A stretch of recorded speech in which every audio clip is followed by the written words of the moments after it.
for chapter 2. Okay, and 2.3 is also chapter 2 and chapter 1 will be coming up for your test. Okay, I will let you know when is the exact date for the test, but looking at the schedule, by right we should be having the test by next week. Okay, by next week lah, week 6. If I'm not mistaken, this week is already week 5, and yeah, next week we should be having the quiz lah. Sorry, not quiz. The test. Okay, so let me just check. Started the class on 29. 1, 2, 3, 4, 5, 6. Oh, this week is week 6. Okay, never mind. All right. So we'll start the test with chapter 1 and chapter 2, and I'll let you know when is the test. Okay, I think will be next week, because the test has to be done simultaneously with all the campuses. Okay, all right. So today we will continue with, or we will start with chapter 2, 2.3. So let me just share the slides. Okay, I hope you can see the slides. Okay, so today we are going to talk about device driver. All right, so the objective of this chapter is to make you understand what is the function of device driver and how does the operating system handle the device driver. So there are certain important terms that you need to understand from this chapter. The most important term that you will come across quite often in this chapter is what we say as API. Okay, so we will be learning what is API and why do you always have to update your API and what can you do with this API. Okay, so that is the most important topic or information that you will get from this chapter. Okay, so we will go through one by one. Okay, so we are going to understand what is the device driver, what is the interface, how does the interface look like, what is the device driver API, and what is the driver kernel interface. Okay, so there are two versions here. The first top two versions here, okay, the top two versions here are what we say as the user level. That means what you and me see while using the computer. Okay, but inside the operating system, there is something which is called the kernel level. So which is we are going to cover later in this chapter as well. So that is the API and the interface as well. So in simple terms, device manager is a control panel applet in the Microsoft Windows operating system. So I'm using Microsoft Windows operating system as the example, but you also have the device manager in other operating systems. It's almost the same thing as well. Okay, so if you are using your phone, when you go into setting, then you can see all the hardware inside your phone. So that is what we say as a control panel. Okay, so device manager is a control panel to be said. However, when we talk about control panel, it shows you all the application and the hardware together. But if we are looking at device manager, we are only looking at the hardware section inside the control panel, not the software section. It allows users to view and control the hardware attached to the computer. So the device manager actually allows user, you and me, to control any hardware which is attached to the computer. Okay, and we can also find out if the attached hardware is not working. Point number 3. Okay, or we can say if the hardware has some problems, or maybe if the hardware is, for example, like the printer, is the printer working? Is there any paper jam in the printer, and so on and so forth. Okay, so we can do that. So the device manager will actually control, or no, sorry, device manager does not control. The device manager will only show what is the status of that particular hardware. Is it working? Yes, no, and how can we use the functions inside it? Okay, so for each device, users can supply device driver. Okay, for the hardware, enable, disable devices, tell Windows or operating system to ignore malfunction devices, view other technical properties. Okay, so for each device, meaning each hardware, okay, so the user can see what devices are connected to the PC, what hardware are connected to the PC. So there are two things, two terms here in this slide. One is the device manager. Okay, one is the device driver. So there are two things here: device manager, device driver. So what is the driver? The device driver controls the hardware. Okay, the device driver controls the hardware. That's by default. Okay, so for each hardware there is a device driver, right? But overall there is a device manager. So the device manager controls the overall of all the devices.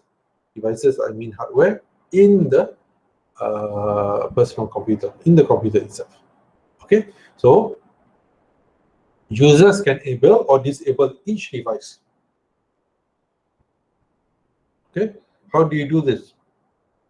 So the user has the option to disable or enable. Let's say, for example, your PC, your laptop has a Bluetooth connected.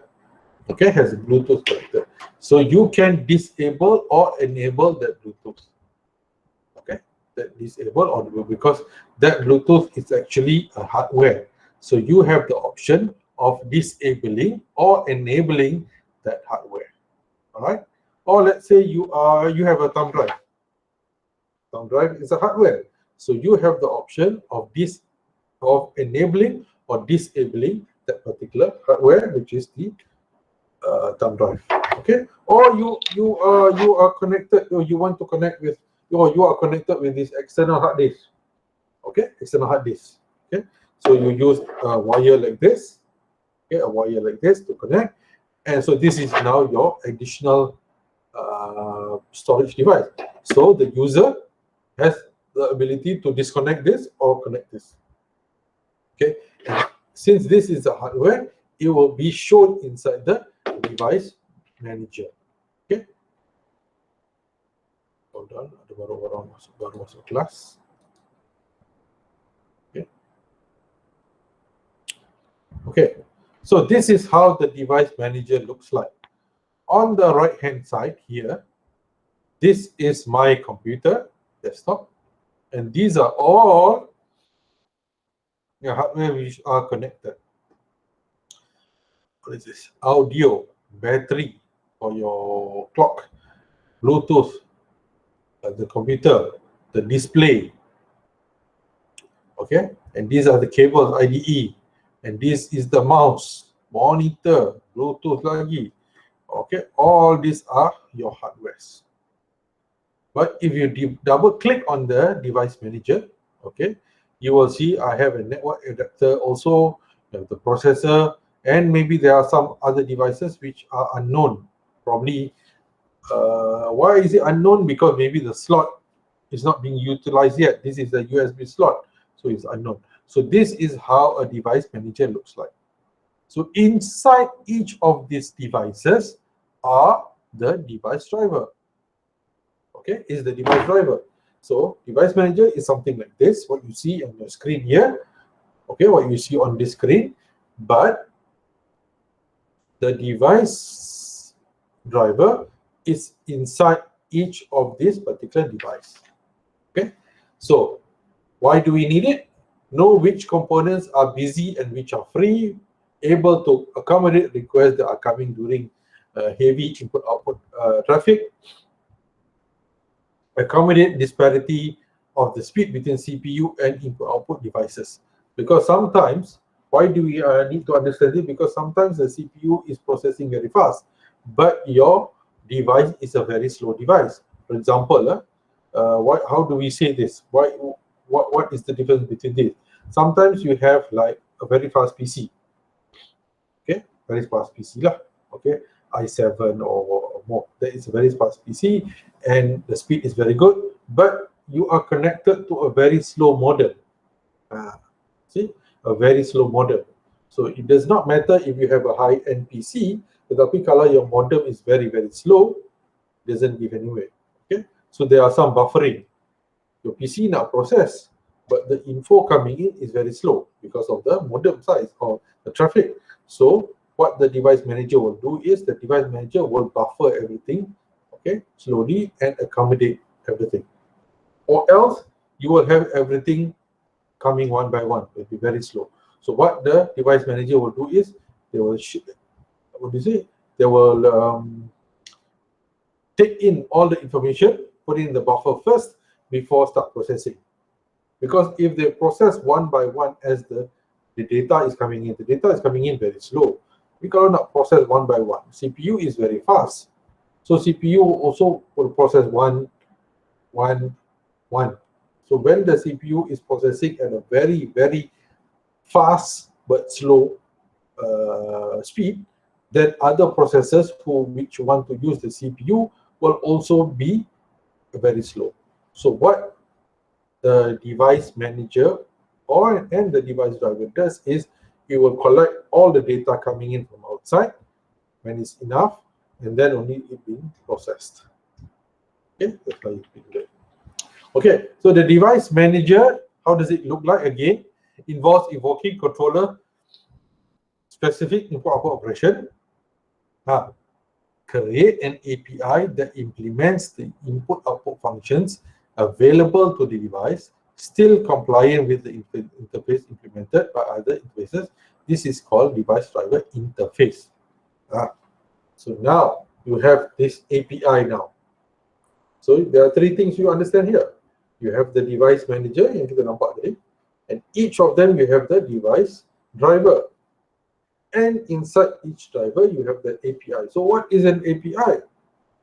Point number 2, create an API that implements the input-output functions available to the devices, still compliant with the interface implemented. So an API is actually an interface which can talk to the device driver. Okay, an interface which can actually talk to the device driver. What does it mean? It's like this. If you install a normal printer, let's say you install a HP printer without a device driver or without a driver, sorry, not device driver, without a driver, can you use the HP printer?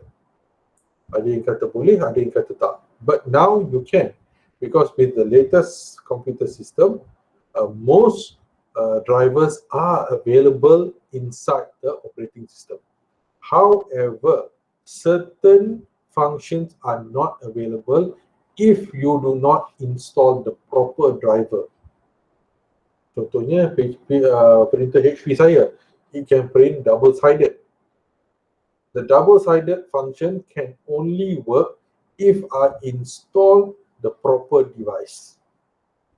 Kalau saya tak install the proper device, I use the default one, then I cannot do double-sided because the function is not available inside that device driver. So an API provides this service. That is why sometimes you are required to update your API. Bila you update your API, you will see a more better function. Even WhatsApp has an API. That's why now you see, bila dia kata you want to update, they automatic update. So bila dia automatic update, what it's actually doing is updating the API. So once it updates the API, you get a new look. Something new happens.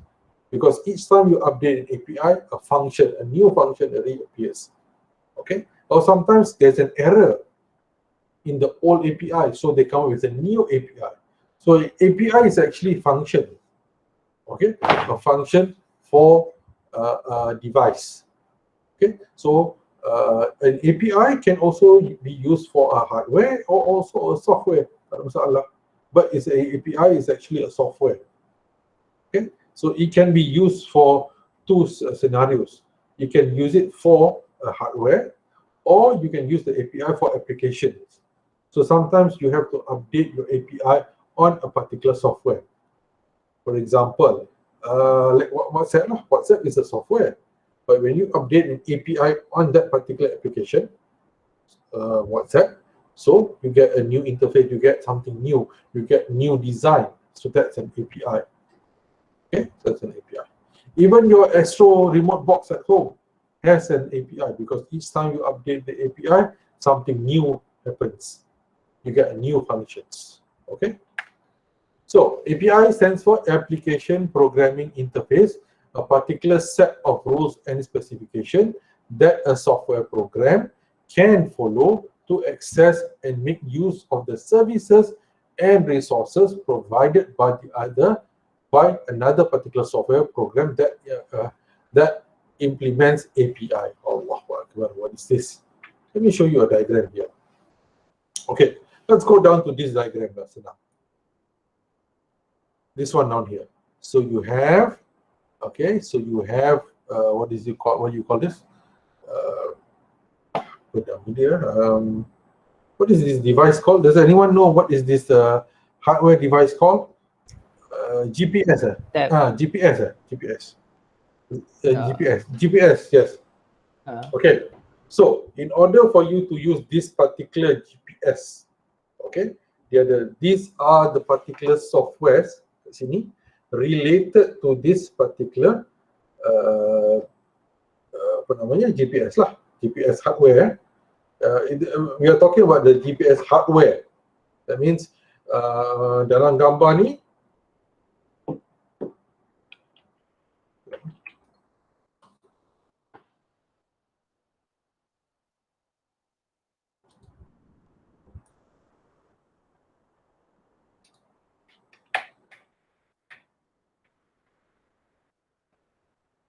in this picture here, it's the hardware of that GPS. That means this GPS here is just a GPS.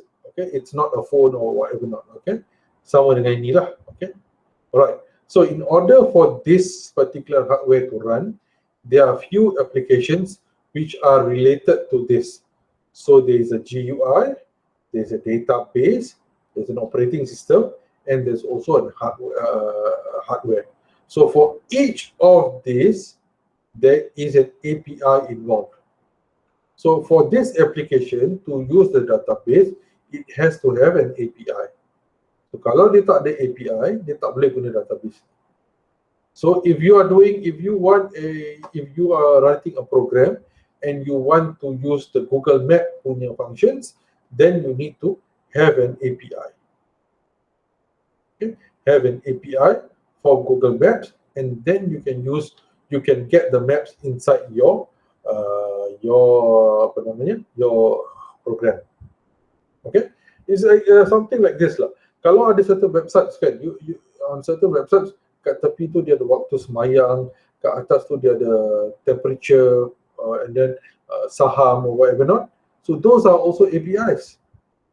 In order for that particular website to get information about waktu semayang, it needs to have an API software to get information from another place. Okay, or else you cannot get that information. So sometimes an API is just a software to get, or is just a program to get information from another place. So in order for this API app to work, it needs to have that API from Google Maps. And normally these APIs are always free. And sometimes, kenapa kita kena update Google Map punya API? Sebab mungkin Google has planted more functions, has put in more functions, or has updated the map, so the API needs to be updated. Okay, needs to be updated. Okay, I own one of this GPS ni. So this GPS, you have to update the API all the time. Sebab when I bought it about a year ago, it has the map of 2020. But now in 2021, the map has changed. Yalah, ada taman baru, ada sekolah baru, all a new building has come up, so the map does not cover 2021. So Google keluarkan a new API. I have to update the API, and once I update the API, I restart balik, I can get the new map inside it. Okay, so an API is what we say is an application programming interface, is how you use whatever functions provided by that hardware or application. Okay, API can be used in two concepts. One, we can use it for an application. That means whatever software you nak integrate dengan cakap dengan benda lain, you need an API, or you can use it for hardware. In order for you to access this hardware, you need an API. Okay, update API. In order for you to print double-sided on the printer, you need a proper API. If you do not have a proper API, you cannot print double-sided. The other function macam itulah. Okay. So the device driver. Okay. So each operating system defines architecture for a device management. Okay. Each operating point number 3, each operating system has two major interfaces to the device manager, the driver API, and the interface, the interface between a driver and the operating system kernel. Okay, so what does this mean? That means in order for you to access the hardware, the operating system, you can ada API. Okay, API. Because bila kita install satu software, we need the API for that particular software. That stick. We need an API for you to for the user or for the program to access the operating system. So that's another API. We also need another API untuk kernel. So what is a kernel? Kalau you masih ingat, a kernel is something which sits inside the operating system. Okay, so that also needs an API as well.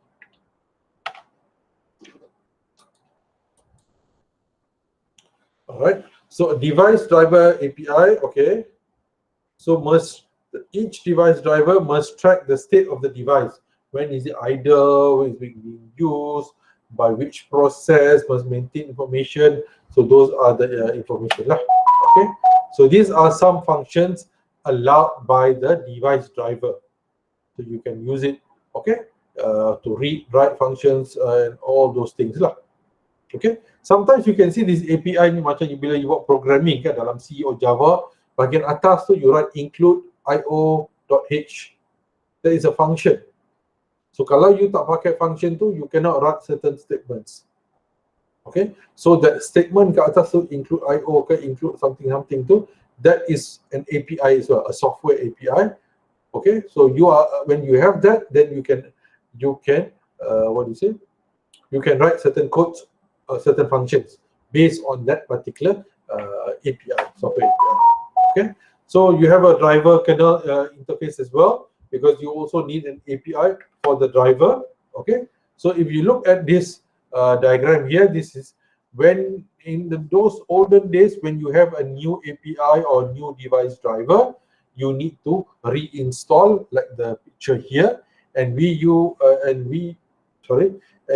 you reinstall, sometimes you have to reformat the whole PC because everything changes. But now in the new modern age, you do not need to reinstall. You just install and automatically it takes into effect. However, if you do not have a device driver, yes, you may still use the hardware device, but certain functions would not be present. Contohnya macam tadi lah, saya kata nak guna printer buat HP, can, but you cannot print double-sided, you cannot do certain functions and so on and so forth. Okay, but when you have the device driver, when you have the driver itself, then more functions can be used. Okay, so that software is what we say is an API. Okay, so for each hardware, there's an API, there is a device driver. Okay, so for each API, there is a driver and there is an API. So basically, what does an API mean in conclusion? What does it mean? So ada orang still tak faham. So this is a hardware. Okay, this is the hardware. What is this? This is my external hard disk. In order for me to see the contents dulu, I need a device driver. So once I have the device driver, I can see, I have not used, sorry, I can see the contents. Okay, I can see the content. There are about 100 files inside here. But I need an interface for me to maybe copy, to delete, or maybe transfer some files. So that's when an API comes in. Okay, that's when an API comes in. So an API is actually just the interface of the device driver. Okay, the API is just an interface for that device driver for hardware. Okay, ada dua. So API ni dia ada two categories. One is the hardware version, one is the software version. So an API is an interface for the device driver. Point number one. Point number two, an API is also an interface for software or application program. So there are two. One, an API is an interface for a device driver. Yeah, senang. Another one is an API is also a software for an application program. Because in order for you to use that program, in order for you to get the information from Google Maps you need a particular API as well. All right, so that is a very short chapter. So we have covered chapter 2.3 today. Chapter 2.3, inshallah, is the last. It is the last chapter of chapter 2, and we are going to have a test. I'm not sure when. I will let you know soon, and I'll let you know soon. And since we have finished this chapter 2, tomorrow we will do a quiz on chapter 2 so that you are much more prepared. Okay, so tomorrow during class time, we will do chapter 2 quiz, and I will let you know probably by next week when is your test. Sorry, not by next week.